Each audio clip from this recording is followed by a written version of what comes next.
Hey, gang. Hello, hello. Here is your Tuesday poll question at Smerconish.com. This will require some explanation.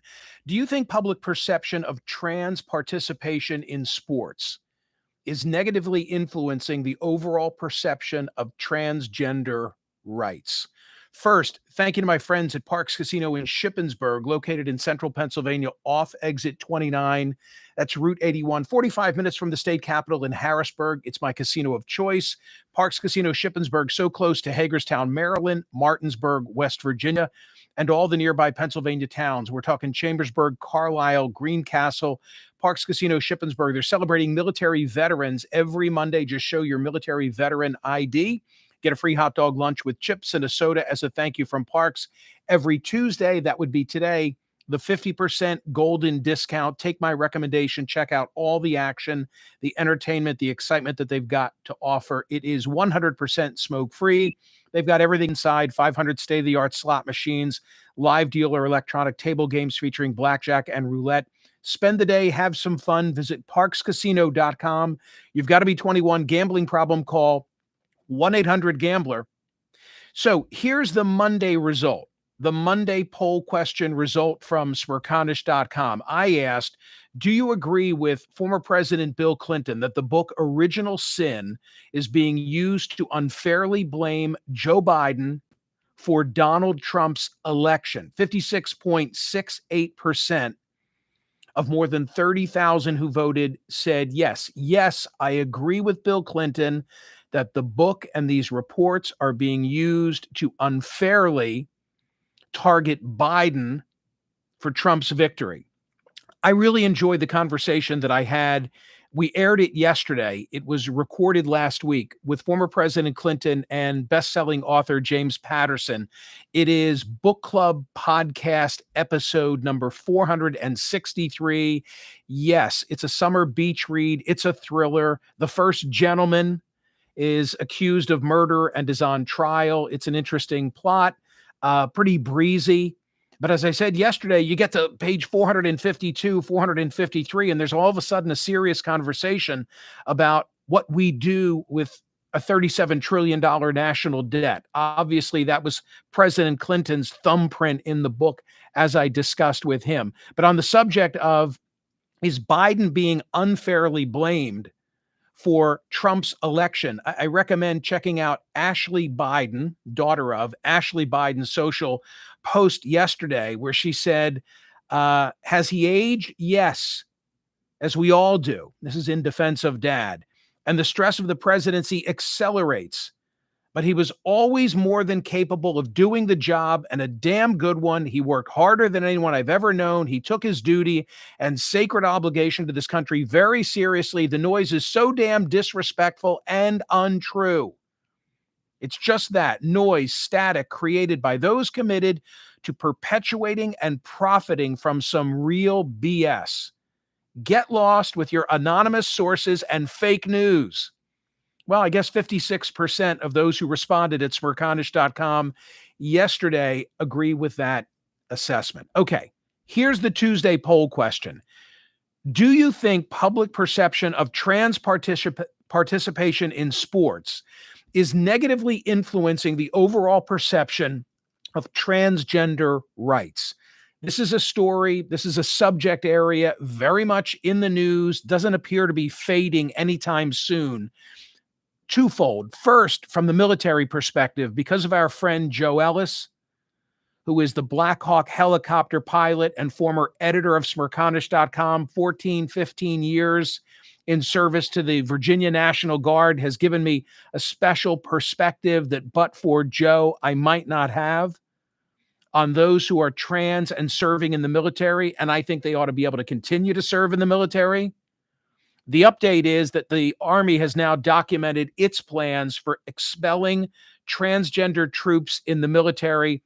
The rationale, quote, the medical, surgical, and mental health constraint on individuals who have a current diagnosis or history of gender dysphoria are incompatible with the high mental and physical standards necessary for military service. Wherein lies the evidence that this has been an issue heretofore? Because I'm not aware of any. The only thing I'm aware of is a change in the guard of President Trump coming in and wanting to change the policy that was in existence for President Biden. It's not as if there have been all of these incidents where the military brass are saying, we got to do something about this.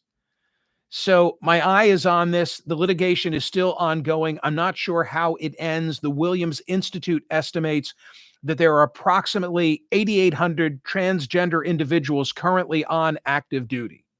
So there's the military component of all of this, and then there's the athletic component of all of this. A number of stories in the news. First, from over the weekend, Dateline, Clovis, California, a transgender athlete bested the competition. This is from ESPN, by the way. Bested the competition Saturday at the California High School Track and Field Championships to take home gold in the girls' high jump and the triple jump at a meet that stirred controversy and has drawn national attention. This is the case of A.B. Hernandez. A.B. Hernandez in California competed under a new rule change that might be the first of its kind nationally by a high school sports governing body. In this instance, in her instance, she finished the high jump at 5 feet 7 inches with no failed attempts, and her co-winners, Jolene Wetteland and Leniley Laurel, also cleared the height. Bottom line, the three shared a first place win, and if you've seen the images, all three are smiling as they step together at the podium. Okay? Meanwhile, different story in Oregon. From KCBY in Oregon. Oregon, once again, at the center of a national debate over transgender athletes being allowed to compete in women's sports. A video from the high school track and field state championship went viral over the weekend. The video shows two athletes refusing to step on its podium with another athlete whom they say is transgender. So in California, it's all peace, love, and understanding. And in Oregon, they're like, no, we're not going to share the spotlight with you. One of the participants said, quote, I just want everyone to know this isn't just about me or the other girl to step down. It's about the girl in ninth place who should have had a place on the podium. It's about the girl who didn't qualify for the state because they were beat by a biological male in the districts. So passions run high. And now, from KABC 7 in Los Angeles, last night, this story, Dateline Fresno, California public schools could face legal action if they fail to comply with federal law by Monday, June 9, next Monday, according to a DOJ memo. The DOJ sent this notice to school districts affiliated with the California Interscholastic Federation. Bottom line, the Trump administration, through Pam Bondi, are now saying that they will withhold federal funds in California if California continues to allow transgender participation in athletics like I've just described. Of course, the highest profile trans athlete case was the Penn swimmer Leah Thomas. You remember the Leah Thomas case, began her career on the men's team in 2017 on the men's team. Came out as trans in May of 2019 during her junior year, still had to swim on the men's team while going through hormone therapy, then swam on the women's team. And the comparison is really stunning. If you look at Leah Thomas's rankings pre and post transition, I think it tells quite a story. It's not exactly apples to apples in each category, but in the 1,650-yard freestyle, men's division, placed 32nd, 500-yard freestyle, 65th, 200-yard freestyle, 554th. After transitioning, well, this is apples to apples. In the 200-yard freestyle, where Leah Thomas had been 554th, now in the 200-yard freestyle, 5th. 500-yard freestyle, 1st. 1650, now 8th. So a remarkable improvement in terms of Leah Thomas's rankings competing as a female as compared to competing as a male. And why am I bringing it up? I'm bringing it up because this was such a potent issue in the 2024 presidential campaign. It was a huge issue for Trump. The most memorable commercial, in my opinion, was the Kamala Harris is for they, them, and Donald Trump is for you. It was the commercial where they touted the fact, and they had the video to show it, that Kamala Harris had spoken of public support, meaning funding for gender reassignment surgery for those who are incarcerated. I went back and I pulled a clip from 2 weeks before the election, October 19. NPR had a big story about what was then going on in the campaign. So 2 weeks before or thereabouts, the November 5th general election. Here was the lead of that story. Voters consistently say issues like the economy and reproductive rights are their top concerns in this election.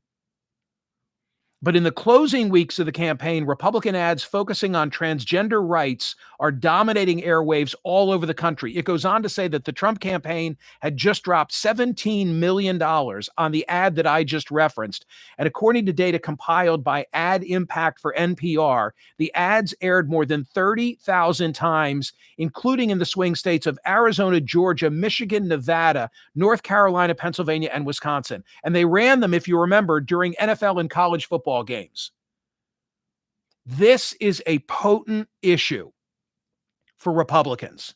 This is a potent issue for Republicans. And why? Because the polling data suggests, I can look at Marist from 2022, I can look at Gallup for 2023 or more recently. Bottom line is that somewhere between 62 and 60%, 66% of Americans do not want trans participation in athletics.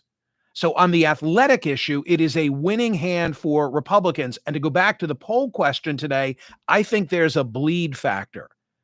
I think this is shaping perception of transgender rights evaluation. And I think Republicans know it and are using it to their full advantage. Question 2021 versus 2023. Do you think transgender athletes should be able to play on sports teams that match their current gender identity, or should only be allowed to play on sports teams that match their birth gender? Only on teams that match their birth gender was 62% in May of 2021. May of 2023, it's now 69%.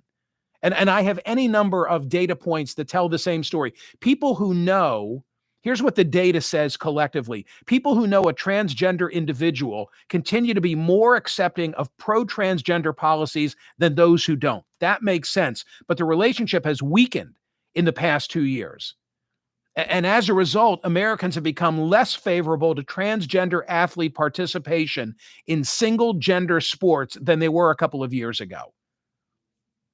So that's today's poll question. The opposition, if I break down support of trans rights and I look at discrimination in the workplace, making it illegal for healthcare professionals to provide minors, that's another biggie.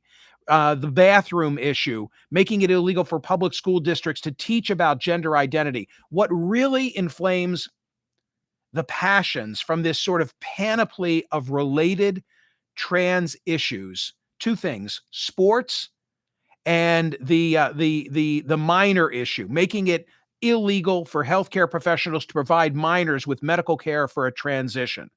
Republicans are playing this hand, and they're playing it very, very well. And that's why I'm asking if these trailblazers, who are the trans athletes, are unintentionally setting back the greater ambitions of the trans community. Yeah, that is the question that I'm asking. Societal acceptance for transgender people, according to a YouGov survey that I've just seen, societal acceptance, the number of those who believe that the situation has gone too far has escalated in the last 3 years to now 36% when it had been under 30%. Final poll question for today, this Tuesday. Do you think public perception of trans participation in sports is negatively influencing the overall perception of transgender rights? Mine is a yes vote. Why? Because I think, as I said, that disapproval over sport participation is now bleeding into a general perception. I think that these sports stories are going to continue to get attention. They've got video. They lend themselves well to social media, and the political campaigns will continue to draw on them, the Republican campaigns. What would I say the contrary view is? The contrary view, I guess, if you disagree with me, is you think that the American people can distinguish between the two, that they can be opposed to trans sports participation, but respectful of rights in other areas. Go vote at Smerconish.com on today's Tuesday poll question. Do you think public perception of trans participation in sports is negatively influencing the overall perception of transgender rights? By the way, it raises an interesting question, because if we overwhelmingly say yes, then what is the message we are giving to these athletes? Go vote, like and subscribe, and set yourself up for notifications. Thanks, gang.